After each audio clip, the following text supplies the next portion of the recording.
The sound of a child screaming can shatter glass, but in the most exclusive restaurant in Milan, it was shattering a Mafia boss's armor. Antonio Bellomo had a beretta on the white tablecloth, armed guards stationed at every exit, and a 4-year-old son who was turning blue. Everyone thought someone was about to die. Then, a nobody waitress dropped a tray of champagne and slid across the marble floor. She didn't ask permission. She didn't hesitate. She just grabbed the convulsing boy's face, locked eyes with the most feared man in Sicily, and whispered 3 words that stopped time. "Breathe, my son." What happened next? She wasn't supposed to know that word. She wasn't supposed to know him at all. Before we begin, tell me in the comments where you are watching from. I'm responding to everyone. The gilded chandeliers at the Gilded Lily trembled. It wasn't from the wind off the Mediterranean, and it wasn't from the Vespa engines echoing through the cobblestone streets outside. It was from the raw, primal terror erupting from 4-year-old Raffaele Bellomo's throat. The restaurant was frozen, save for the child's guttural screams. It was 9 p.m. on a Saturday, the height of society dining. Usually, the soft murmur of corruption disguised as commerce, the quiet clatter of gold-rimmed plates, and the discreet exchange of blood money filled the space. Tonight, the air was razor-wire tight with fear. At the center table, the untouchable table, sat Antonio Bellomo. Antonio was 36 years old, wore a custom black shirt rolled to his elbows, revealing tattoos that told stories of violence, and had eyes like volcanic glass. He was the head of the Sicilian Bellomo syndicate, a man who had raised empires with calculated silence and a single phone call. But right now, he looked broken. "Raffaele!" Antonio barked, his voice sharp enough to cut bone. "Basta! Stop! No, no, no!" Raffaele shrieked, his small fists pounding the table, his face contorted in agony. He clawed at his own throat, gasping for air that wouldn't come. The silverware rattled. A wine glass toppled. Red liquid spread across white linen like a gunshot wound. Every diner in the room sat paralyzed. The maitre d', a skeletal man named Enzo, approached with the caution of someone defusing a bomb. "Mr. Bellomo, perhaps we could move to a private room. I can have the chef prepare—" Antonio's head snapped toward him. The look could have stopped a man's heart. "He doesn't want food, Enzo. He can't breathe. Do I look like a man who knows how to save his own son?" Antonio's tattooed hand clenched into a fist on the table, knuckles white against the dark ink.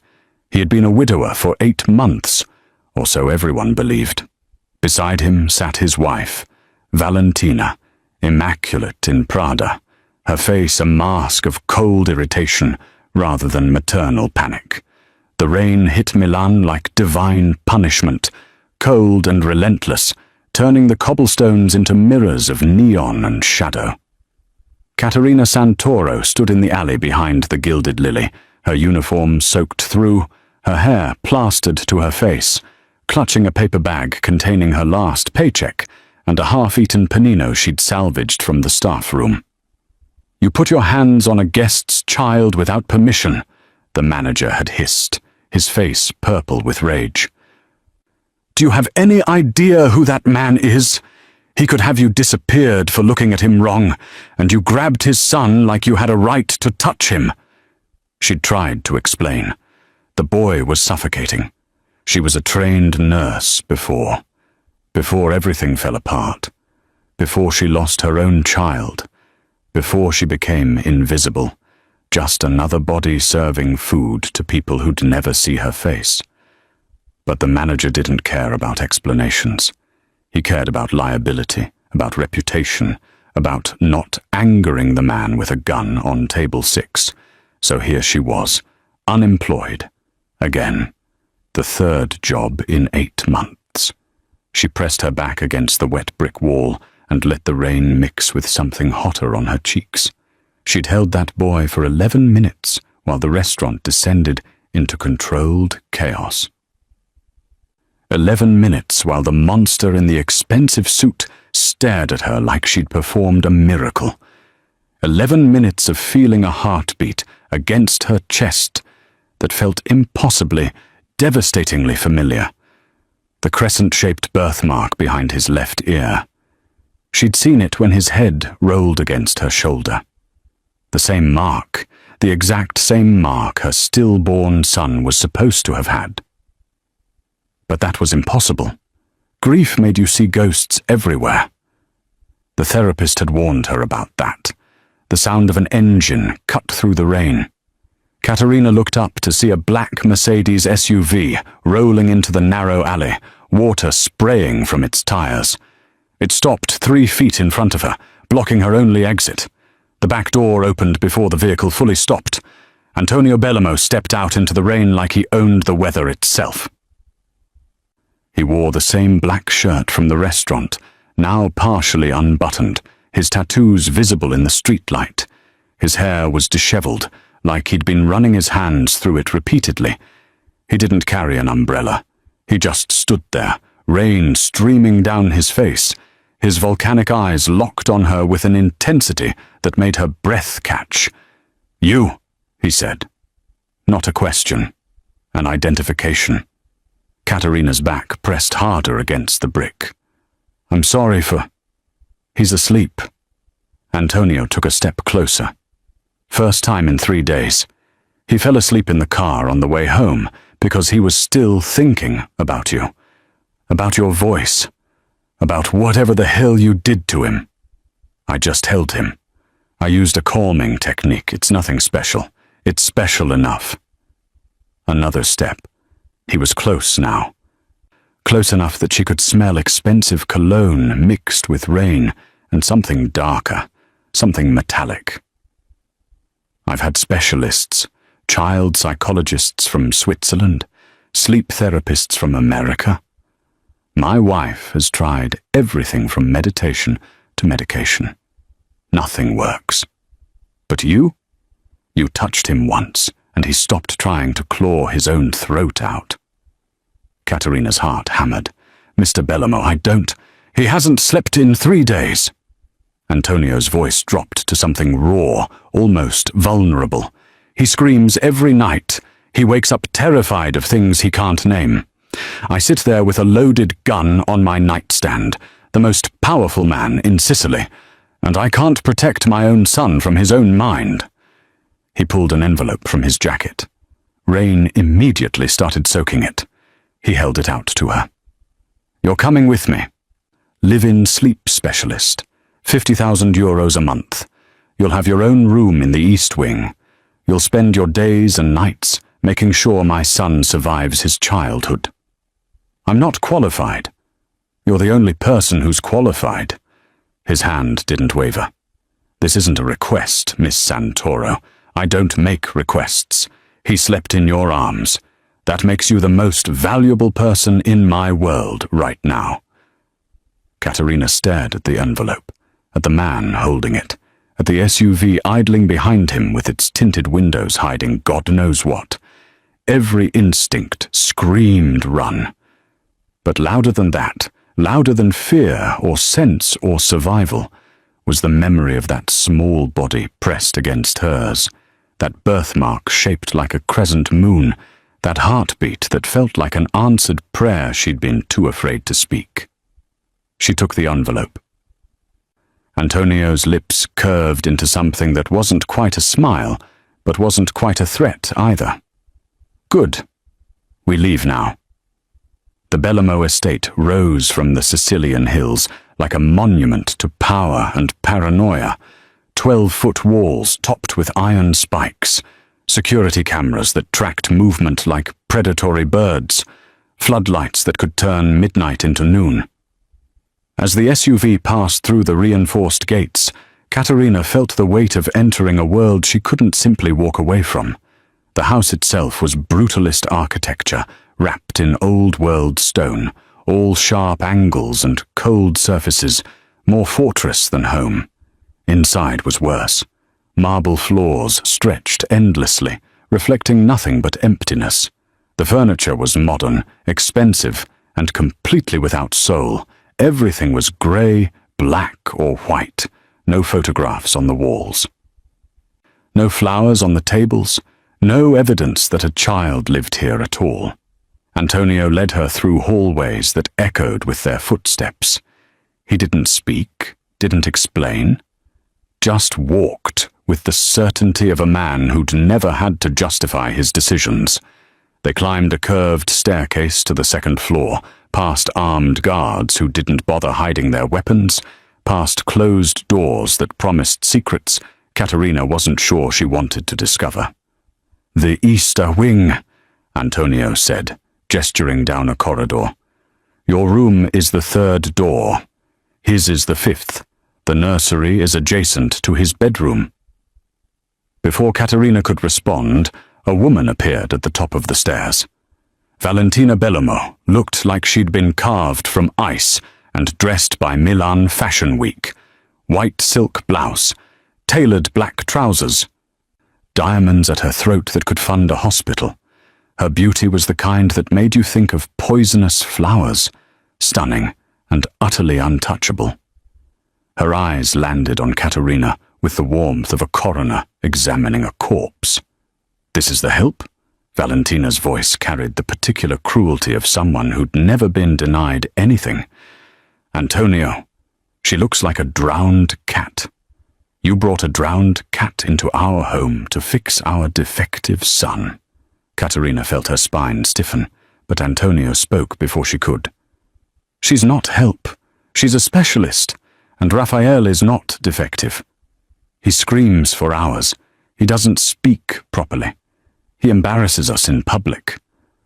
Valentina examined her manicured nails. "That's the definition of defective. Perhaps we should have sent him back when we still could." The words hung in the air like a executioner's blade.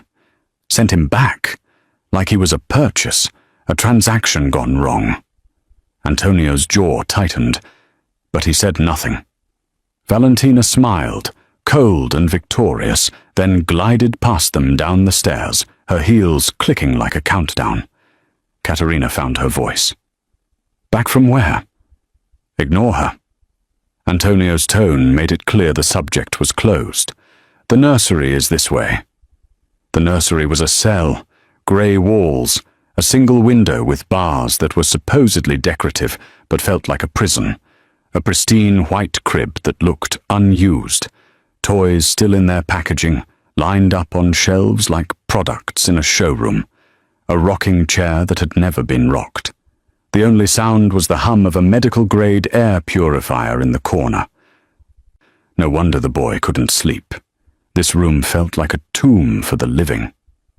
Katerina set down her bag and turned to find Antonio watching her from the doorway, his expression unreadable. "I need supplies," she said. "Paint, warm colors, yellow, maybe orange, soft lighting, music, and those toys need to come out of their boxes. My wife designed this room. She hired a child psychologist from Zurich. Your wife designed a showroom." Katerina met his eyes, surprised by her own boldness. "Not a home. I need to make this space feel safe.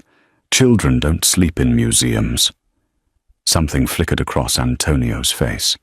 Surprise, maybe, or respect. He pulled out his phone, typed something, then pocketed it. "You'll have whatever you need by morning." He left without another word, but Katerina felt his presence linger. She turned to the grey walls and began to hum, an old lullaby her own mother had sung, back when the world still made sense. She walked the perimeter of the room, touching the cold surfaces, imagining warmth seeping into them like sunlight through winter clouds. She didn't notice Antonio had returned to the doorway, drawn back by the sound.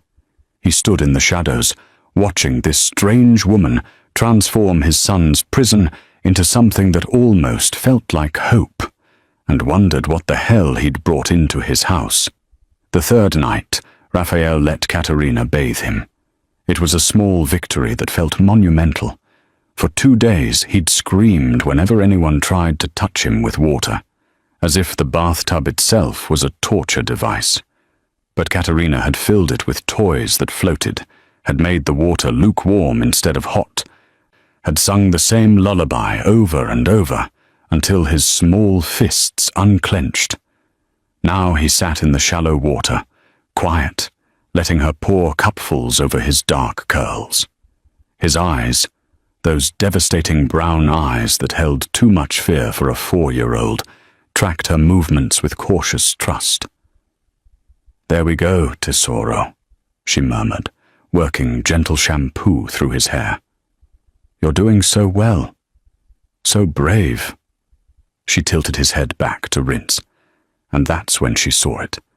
Behind his left ear, barely visible beneath the wet hair.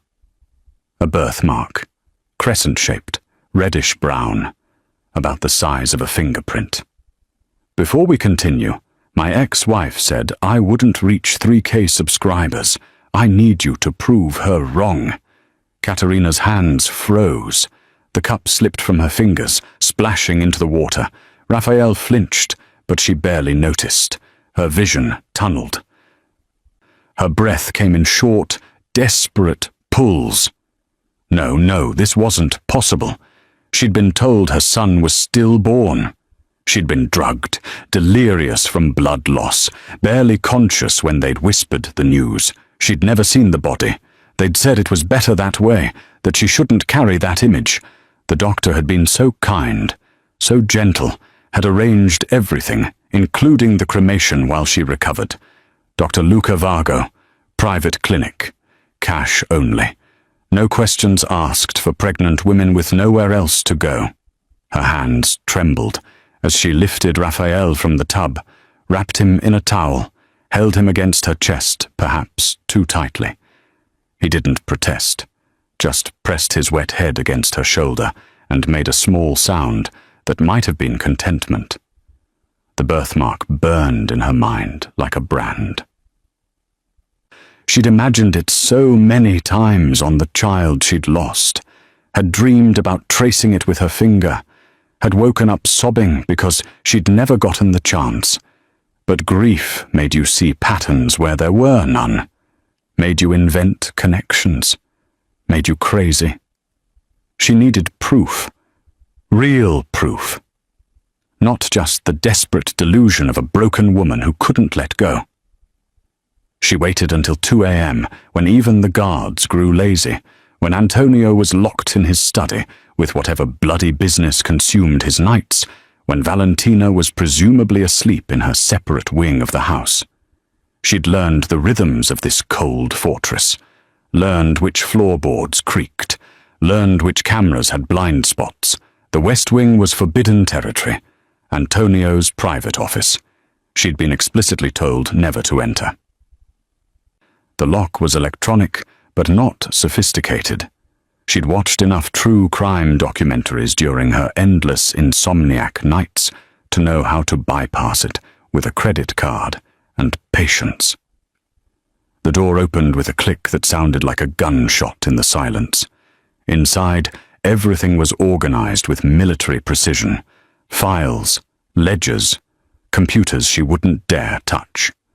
She moved to the filing cabinet marked Personal and found it unlocked.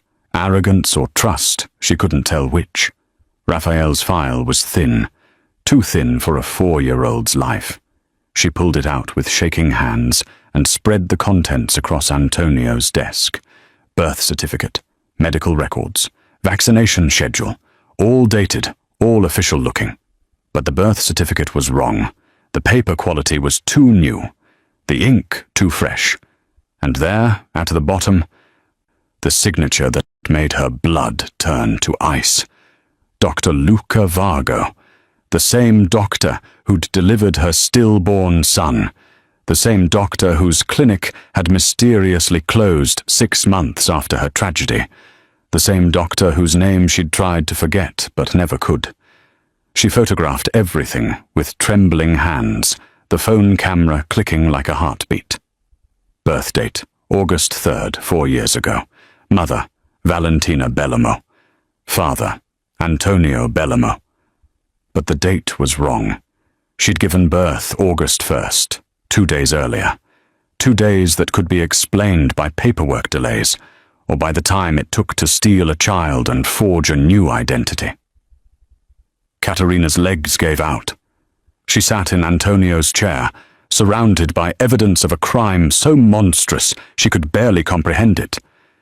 They'd taken her baby, told her he was dead, and sold him to the Bellomo family like he was property. "Looking for something?" The voice came from the doorway. Katerina's head snapped up to find Antonio standing there, still dressed, a glass of whiskey in his hand, his expression unreadable but his eyes sharp as broken glass. She was caught. And in this house, with this man, being caught could mean disappearing forever. Antonio had said nothing about finding her in his office, just stared at the spread documents, at her terrified face, then told her to clean it up and go to bed. The silence was worse than rage. It meant he was thinking, calculating, deciding what to do with a woman who'd seen too much. 3 days later, he summoned her to the formal dining room with instructions that felt like a death sentence. "There's a dinner tonight. Important guests. Raphael will attend. You'll be there as his nanny. Wear something appropriate." The dress Valentina had sent to her room was black, modest, expensive. The uniform of hired help who needed to look presentable, but invisible. Katerina's hands shook as she zipped it up. This felt like a trap, like being paraded before execution. The dining room had been transformed. Crystal glittered under chandelier light. The table was set for 12 with china that probably cost more than Katerina's former annual salary. Guards stood at every entrance, their bulges under tailored jackets unmistakable. Valentina held court at one end of the table in crimson silk, her smile sharp as a scalpel. Antonio sat at the head, his expression carved from stone. Between them, an empty chair waited for the guest of honor. Katerina kept Raphael close, seated beside her at the far end where the help belonged. He was unusually quiet, picking at his specially prepared meal, occasionally glancing at her for reassurance. She'd braided his hair back, and her eyes kept drifting to the spot behind his ear where the birthmark hid beneath dark curls. "He's late," Valentina announced, her voice dripping with theatrical annoyance. How very rude of our esteemed doctor. Doctor. Katerina's blood turned to slush. The doors opened. A man entered with the confidence of someone who'd bought his way out of consequences his entire life. Mid-50s, silver hair perfectly styled, wearing a suit that screamed new money, trying to look like old money. His smile was practiced, professional, completely empty of warmth. Dr. Luca Vargo. Katerina's vision blurred at the edges. She gripped the edge of the table so hard her knuckles went white. It was him. The man who'd held her hand while she screamed through labor, who'd told her with such gentle sympathy that her baby hadn't made it, who'd arranged everything so efficiently, so kindly while he was stealing her child. Antonio. Vargo crossed the room with arms spread like they were old friends. And the lovely Valentina. "Thank you for having me. I know this is delicate business. Sit." Antonio's voice could have frozen the Mediterranean. "Say what you came to say." Vargo's smile faltered for a microsecond before recovering. He sat, accepted wine from a trembling server, then leaned back with practiced ease. "I'll be direct.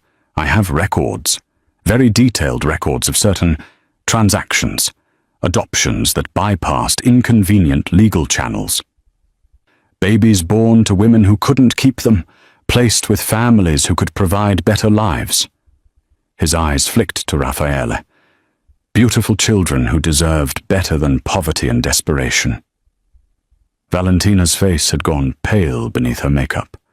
Antonio's expression didn't change, but Katerina saw his hand move beneath the table, toward where she knew he kept a weapon. "How much?"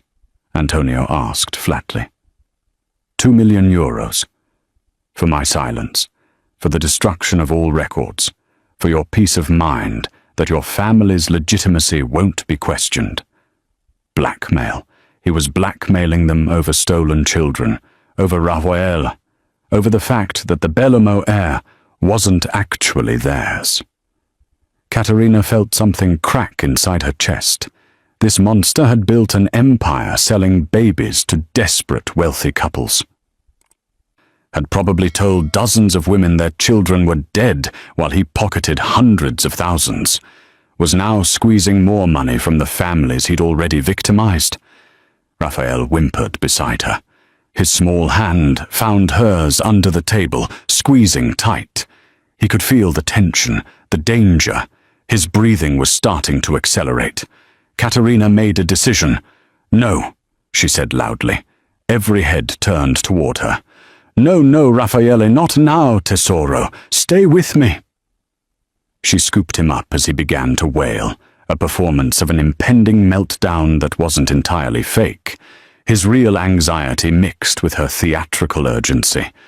"I'm sorry, I'm so sorry." She directed this at Antonio while backing toward the door. "He needs his room. He needs quiet. I have to. Go." Antonio's eyes locked with hers. In them she saw understanding. Permission. Maybe even gratitude. She fled the room with Raphael in her arms, his cries echoing through the halls. But before the doors closed behind her, she heard Vargo's voice, confused and irritated. "The nanny looks familiar. Do I know her from—" The door shut. Katerina ran. Katerina had just gotten Raphael calmed down, his breathing finally evening out, as she rocked him in the newly painted nursery when she heard the shouting. It came from below, muffled by floors and walls, but unmistakable in its fury. Antonio's voice, volcanic and deadly, then Valentina's, shrill and defensive, and a third voice, Vargo's, rising in pitch from smooth manipulation to desperate self-preservation. "I'm telling you, that woman is Caterina Santoro, the mother from the San Remo clinic. She was supposed to think the baby died. I gave her the sedatives myself, showed her fake paperwork. Raphael stirred in her arms. Caterina held him tighter, her heart a drum against her ribs. They knew. Vargo had recognized her. The entire house of cards was collapsing. "You sold us a stolen child?" Antonio's words came through the floorboards like an earthquake's warning tremor. "You told us the mother had signed away her rights. You showed us documents. The documents were real enough. She was nobody, a nurse who got pregnant by some dead boyfriend, alone with no family. Who would miss her baby? Who would believe her? I gave that child a better life." Katerina's hands shook so violently she had to set Raphael down in his crib. He immediately started to whimper, sensing her distress. She pressed her palms against her eyes, trying to breathe, trying to think through the white noise of rage and horror flooding her system. Dead boyfriend. They'd researched her. Knew Marco had died in a motorcycle accident 3 months before she gave birth. Knew she'd been vulnerable, alone, desperate, perfect victim. More shouting. A crash, furniture overturning. Then Valentina's voice, clearer now, probably near the staircase. "This is your fault, Antonio. You wanted a son so badly, you didn't ask the right questions. And now she's here, in our house, with access to everything. She could destroy us. The family would never accept an heir who's not blood. He is blood." Antonio's words were quieter now, but somehow more terrifying. "He's my son. I've raised him. That makes him mine." The authorities won't see it that way. Neither will your rivals. They'll use this to dismantle everything you've built. Silence. The kind of silence that precedes violence. Then Valentina again, calculating, cold. There's only one solution. Vargo has people, professionals. We eliminate the problem, the woman, the doctor, anyone who knows. We burn the records. It never happened. Katerina's blood turned to ice. She was the problem. She and Vargo both. Loose ends that needed cutting. She heard footsteps on the stairs, multiple sets, heavy boots, not household staff. Security moving with purpose. She ran to the nursery door and locked it, knowing it would buy seconds at most. Raphael was crying now, full volume, terrified by her terror. She grabbed her phone with shaking hands. No signal. The estate's walls were too thick. She couldn't call police, couldn't call anyone. She was trapped in a fortress that had just become her execution chamber. A window. She ran to it, looked down at the 30-foot drop to the courtyard below. Impossible with a child. Even alone, she'd likely break both legs. The bars were decorative but solid. The sound of electronic locks disengaging echoed through the house. Beep, beep, beep. The main gates, the perimeter doors, the panic room seals.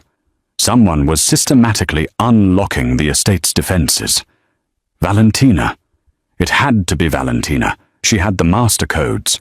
Through the window, Katerina saw headlights approaching up the long driveway. Not one vehicle, 3. Black vans moving fast, their windows tinted, their purpose unmistakable. Vargo's cleanup crew. Valentina had just invited death into the house to tie up loose ends. And she'd unlocked every door to make sure it could reach every corner. Katerina pulled Raphael from the crib, held him against her chest as his screams hit a pitch that felt like prophecy. She backed into the corner of the nursery, scanning desperately for anything that could be used as a weapon. A lamp, a wooden toy, her bare hands if necessary. Outside, car doors slammed, footsteps crunched on gravel. Someone barked orders in clipped, professional tones. The security system chimed, front entrance breached. They were inside. The lights died all at once, plunging the Bellomo estate into absolute darkness. Katerina's breath stopped. Raphael's screaming cut off mid-cry, replaced by terrified hiccuping sobs. Emergency lighting should have kicked in. The house had backup generators, redundant systems, millions of euros worth of security infrastructure. But there was only darkness and the sound of boots moving through corridors with tactical precision. Someone had killed the power deliberately. Someone who knew exactly which breakers to hit. Gunfire erupted below. Not the controlled shots of Antonio's guards, but the rapid staccato of automatic weapons. Screaming. More gunshots. The wet sound of bodies hitting marble. They were executing the household staff. Katerina's nursing training kicked in before conscious thought could paralyze her. Triage, assessment, action. She had maybe 3 minutes before they reached the second floor. She set Raphael down in the darkest corner of the nursery, pressed her finger to his lips. Silent game, she whispered, her voice steady despite the terror clawing at her throat. Like we practiced. Silent as a mouse. Can you do that for Mama? The word slipped out unconsciously. Raphael's eyes went wide in the darkness, but he nodded, pressing both his small hands over his mouth. Katerina moved fast. The nursery had an adjoining bathroom. She'd insisted on it for Raphael's nighttime needs. She grabbed everything useful: bleach, ammonia, glass cleaner, rubbing alcohol. Her hands worked on autopsy, mixing chemicals in ways she'd learned about in nursing school toxicology courses. What not to combine because of dangerous reactions. Now she combined them deliberately. Bleach and ammonia created chloramine gas, not lethal in small doses, but enough to burn eyes and throats, to disorient and disable. She soaked towels in the mixture, stuffed them at the base of the door's exterior side. Anyone trying to breach would get a face full of caustic vapor. The heavy oak changing table became a barricade. She shoved it against the door with strength born from pure maternal fury, her muscles screaming. Added the rocking chair, the toy chest, everything that had mass. Glass cleaner in spray bottles, aim for eyes. Rubbing alcohol, flammable, could be lit if she needed fire. She grabbed Raphael's metal toy cars, scattered them on the floor behind the barricade. Makeshift caltrops, a pair of scissors from the craft supplies, a wire hanger straightened into a stabbing implement, a heavy crystal frame, blunt force trauma. She was building an arsenal from a nursery, more gunfire below, closer now, the staircase.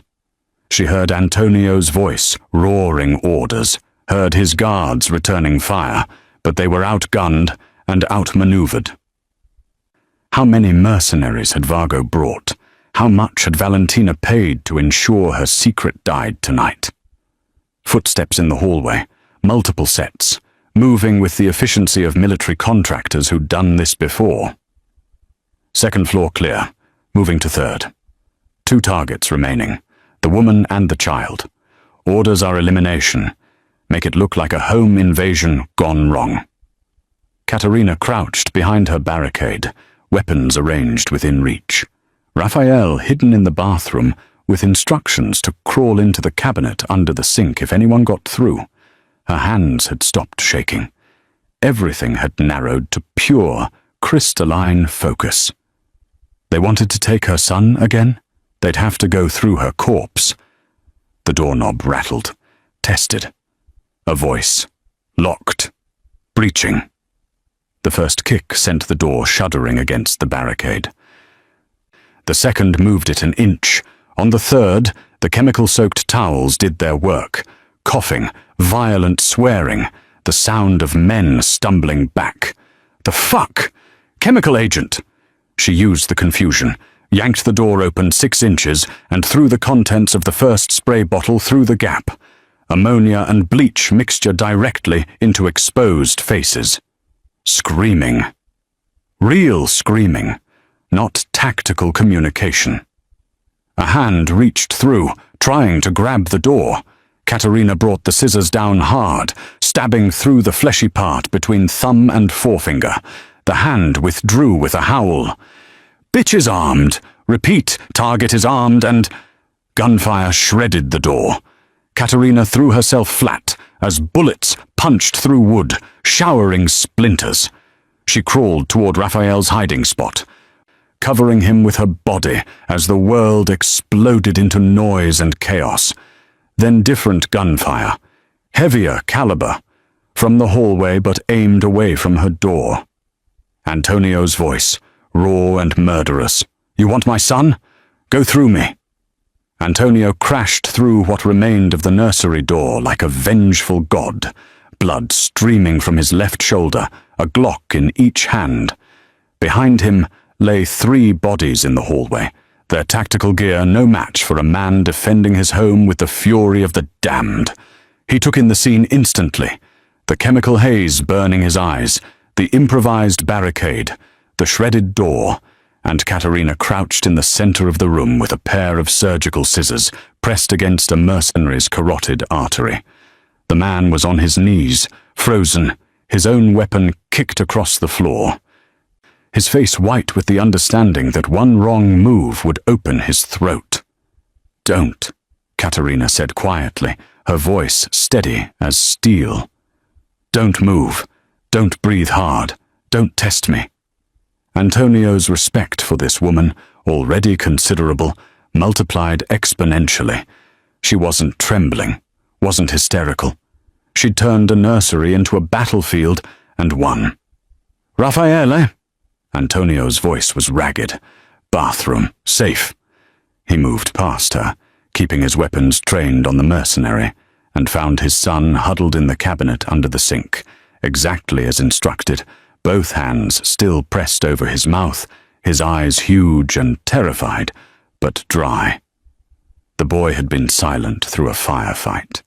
Trauma or obedience, Antonio couldn't tell which was worse. "Come here, Figlio." Antonio holstered one weapon and pulled Raphael out with his good arm. Ignoring the fresh blood now soaking through his shirt, the boy wrapped himself around his father like a python, silent and shaking. More footsteps thundering up the stairs. Too many. Antonio's remaining guards were dead or pinned down. The mercenaries were regrouping for a final push. "Panic room!" Antonio snapped at Caterina. "Now! What about him?" She gestured with the scissors at her captive. Antonio shot the mercenary through the head without hesitation. The man crumpled. Caterina flinched but didn't scream, didn't look away. She just grabbed the dead man's tactical vest and pulled out 2 spare magazines before following Antonio. The panic room was hidden behind a false wall in Antonio's bedroom, accessible through biometric lock. He pressed his bloodied hand to the scanner, and the wall slid open, revealing a reinforced steel chamber the size of a small apartment. Medical supplies, weapons, communications equipment, enough food and water for a week-long siege. The door sealed behind them with a hydraulic hiss, 6 inches of steel between them and death. Raphael finally started crying, great gasping sobs against Antonio's chest. "Let me see the shoulder," Caterina said, already moving to the medical cabinet. She worked fast, cutting away his shirt, assessing the wound with professional efficiency. "Through and through. Clean. You're lucky." "I don't feel lucky." Antonio winced as she irrigated the wound. "My wife just tried to have us killed. My son's doctor is a child trafficker, and my security system was compromised from the inside." "Define lucky." Caterina said nothing, just worked, her hand steady as she packed the wound and wrapped it. Raphael had quieted to hiccups, his face buried in his father's neck. "He has a birthmark," Caterina said finally, her voice barely above a whisper. "Behind his left ear, shaped like a crescent moon." Antonio's eyes found hers. "I know, I've seen it." "My son had the same mark," her hands stilled on the bandage. "The son they told me was stillborn. The son Dr. Vargo delivered in a private clinic 4 years and 2 days before Raffaele's forged birth certificate says he was born." The air in the panic room seemed to compress. Antonio stared at her, his brilliant tactical mind processing the implications, arranging the pieces, seeing the picture she was painting.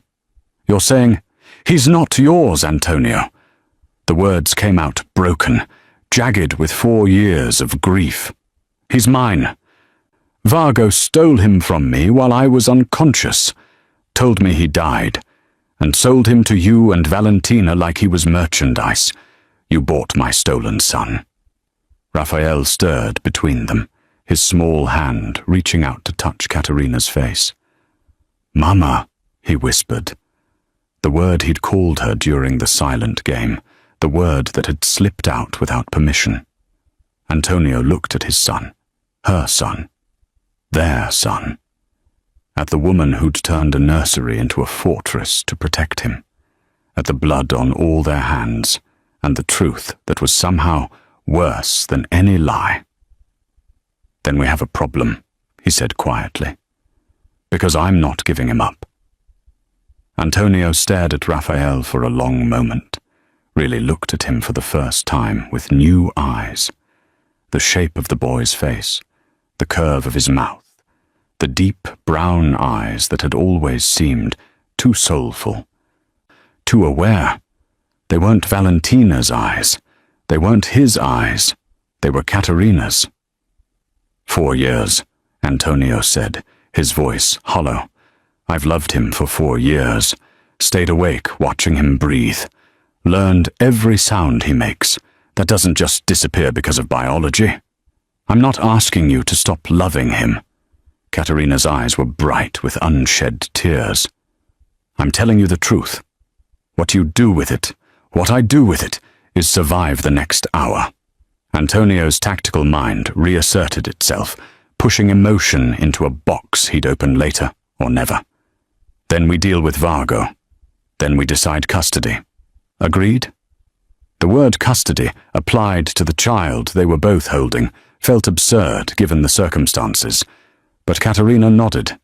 Antonio moved to the panic room's security terminal, his wounded shoulder forgotten. 12 screens flickered to life, showing camera feeds from throughout the estate. 8 mercenaries still operational, moving in coordinated teams. His guards, the ones still alive, had retreated to defensive positions but were pinned down. "Valentina?" Katerina asked. Antonio cycled through cameras until he found her. Safe in her private wing, doors locked, watching everything unfold on her own tablet, waiting to see who survived so she could adjust her story accordingly. "I'll deal with her after." His tone made it clear how permanent that dealing would be. He pulled up the estate's master control system. The mercenaries had cut main power, but the panic room had independent access to all systems. With a few keystrokes, Antonio could become god of this fortress. "Can you watch the screens? Call out positions?" He was already loading weapons, checking magazines, transforming into something Katerina had only glimpsed before. The capo who'd built an empire on violence. "I'm a nurse, not a tactician. You turned a nursery into a kill zone with cleaning supplies. You can read a security camera." He handed her a headset. "I need eyes." "You're my eyes." She took the headset with trembling hands. Raphael she settled in the corner with noise-cancelling headphones and a tablet playing silent cartoons, the absurdity of keeping a child entertained during a home invasion not lost on either adult. Antonio stood at the panic room door. "When I open this, there's no coming back. You understand? I'm ending this tonight." "Good." He smiled grimly, then opened the door and vanished into the darkness like smoke. Katerina watched him materialize on the cameras, a ghost moving through his own house. 2 hostiles, east corridor, moving toward your position. "Wait, they're splitting up. One doubling back." Antonio's voice crackled in her ear. "Distance? 20 feet. 15. He's at the corner." The camera caught the muzzle flash, the body dropping. Antonio didn't slow down. Stairwell is clear. 3 grouped in the main hall, behind cover. "Lights!" Katerina found the lighting controls, killed every bulb on the first floor. The mercenaries' night vision goggles flared bright on the cameras, blinding them. Antonio struck while they were tearing off their equipment, a vengeful shadow with perfect knowledge of his terrain. They worked like that for 20 brutal minutes. Katerina guiding, Antonio executing. The house became a hunting ground where the prey had foolishly entered the predator's den. "Wine cellar," Katerina said suddenly. "Camera 3. That's Vargo." The doctor was trying to escape through the service entrance, dragging a bag that probably contained every incriminating document he owned. Insurance or escape fund, it didn't matter now. "I see him." Antonio was already moving. Katerina made a decision. "I'm coming down. Stay with Raffaele. He's locked in a room that could survive a nuclear strike. I'm coming down." She was already moving, leaving the headset, grabbing one of the spare weapons. "This is my fight too." She found them in the wine cellar, Antonio blocking the exit, Vargo pressed against the wall between racks of bottles worth more than most houses. The doctor's silver hair was disheveled, his expensive suit torn. He looked like what he was, a predator finally cornered. "Katerina." Vargo's voice tried for sympathy.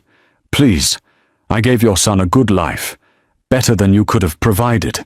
You were alone, broke, grieving. You stole my child and told me he was dead." Her voice was ice. You let me grieve a living son for 4 years. Antonio. Vargo turned desperate. You love that boy. You're his father in every way that matters. She's just genetics. Just a woman who... Antonio handed Katerina his gun. Your son, he said quietly. Your call. Katerina had aimed the gun at Dr. Vargo's chest for what felt like an eternity, her finger resting on the trigger. The weight of 4 years of grief and rage, compressing into a single moment of choice. She could see herself pulling it. Could feel the recoil.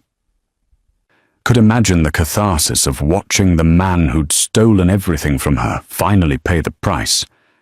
But Raphael's face flashed in her mind, his small hand over his mouth during the silent game. The way he'd whispered, "Mama," like it was a secret prayer. The innocence she was fighting to preserve. She lowered the gun. No, she said quietly. Not like this. He goes to the authorities.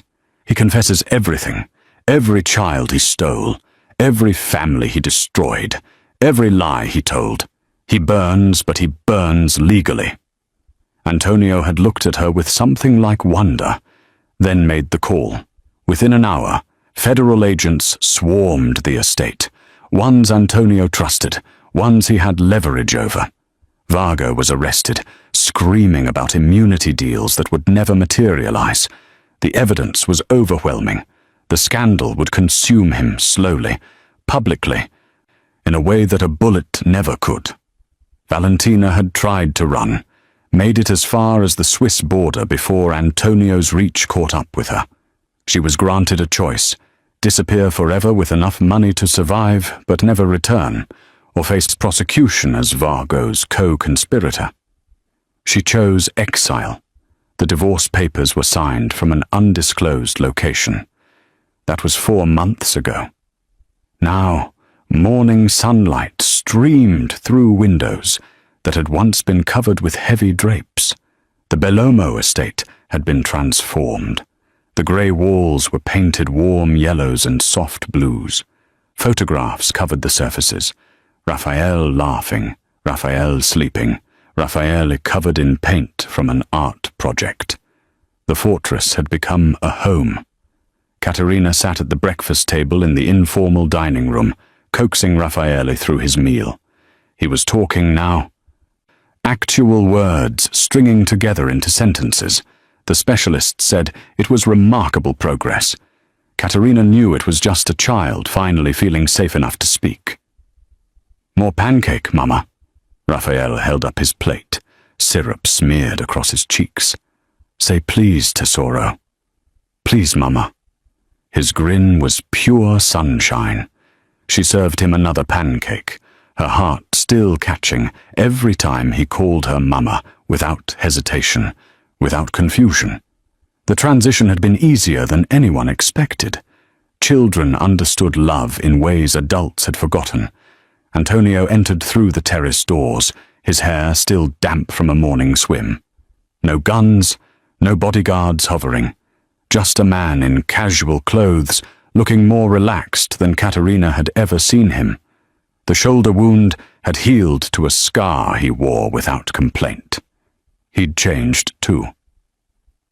Still powerful, still commanding, but the edges had softened.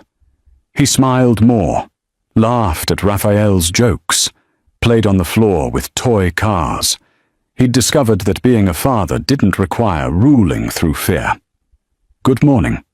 He kissed the top of Raphael's head, then hesitated, before pressing a gentle kiss to Katerina's temple. They'd been navigating this strange new relationship carefully. Not quite lovers, not quite co-parents, something undefined and fragile and growing. He sat at the head of the table, poured himself coffee, and watched them with an expression Katerina had learned to read. Contentment mixed with something deeper, more vulnerable. Raphael finished eating and ran off to play, leaving them in comfortable silence. I spoke with my lawyers yesterday, Antonio said finally. The adoption can be finalized. Legal? Legitimate, your name on every document. He's yours in every court in the world. Ours, Katerina corrected gently. He's ours. Antonio's hand moved across the table.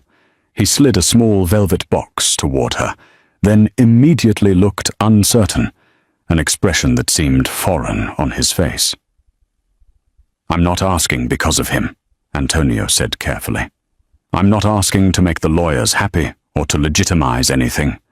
I'm asking because somewhere between you turning my son's nursery into a fortress and you choosing mercy when you had every right to choose vengeance, I fell in love with you. Katerina's breath caught. He needs his mother, Antonio continued, his voice rough with emotion. And I need his mother, not as an employee, not as a co-parent, as my wife, as my partner. As the woman who taught me that strength isn't just violence, and power isn't just fear. He opened the box. The ring inside was simple, elegant, a single diamond that caught the morning light. Marry me, Katerina. Make this family real. She looked at the ring, at this man who'd been raised to take what he wanted, but was asking instead. At the house filled with sunlight and laughter. At the life they'd built from the ashes of tragedy. Yes, she whispered, then louder. Yes. He slipped the ring on her finger, and when he kissed her, it tasted like coffee and promise and second chances neither of them deserved, but both had fought for. From the living room came Raphael's voice. Mama, Papa, come play! They went.